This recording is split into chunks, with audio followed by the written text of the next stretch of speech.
সোমবার রাজ্যের মুখ্যমন্ত্রী মমতা বন্দ্যোপাধ্যায় আসছেন পশ্চিম মেদিনীপুরের শালবনী জিন্দাল প্ল্যান্টের বিদ্যুৎ উৎপাদন প্রকল্পের শিলান্যাস করতে।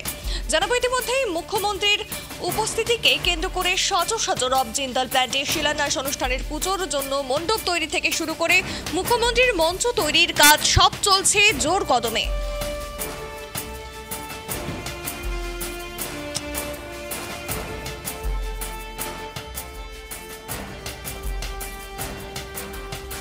পশ্চিম মেদিনীপুরের শালবনী জিন্দাল প্ল্যান্টে বিদ্যুৎ উৎপাদন প্রকল্পের শিলান্যাস করতে আসছেন রাজ্যের মুখ্যমন্ত্রী মমতা বন্দ্যোপাধ্যায়।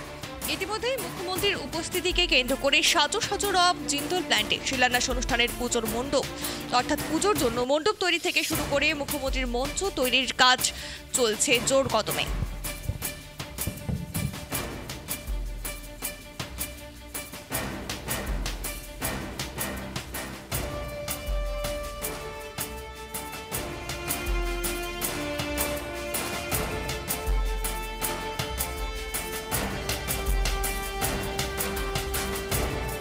মানে 1600 মেগাওয়াট একটা বিদ্যুৎ প্রকল্প হওয়ার কথা চলছে, যেটা জেএসডব্লিউ এনার্জি, এটা আমরা থার্মাল পাওয়ার তৈরি করব।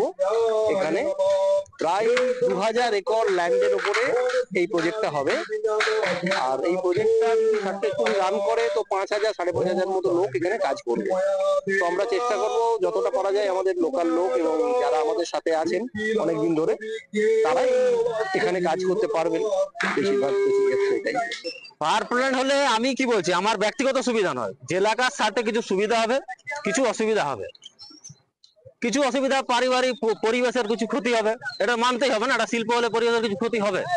যেরকম আমাদের এখন এখানে জিন্দাল হয়েছে, এতে গাড়ি ঘোড়া এখানে কিছু অসুবিধা আছে। যেরকম আমাদের মানে জিন্দালের ট্রাফিকটা খুব খারাপ। আমাদের এই রোডে জিন্দাল আসার পর 5টা অ্যাক্সিডেন্ট হয়েছে এবং 5 জনই মারা গেছে। সেই ক্ষেত্রে ট্রাফিকটা আরো জোরালো করতে হবে।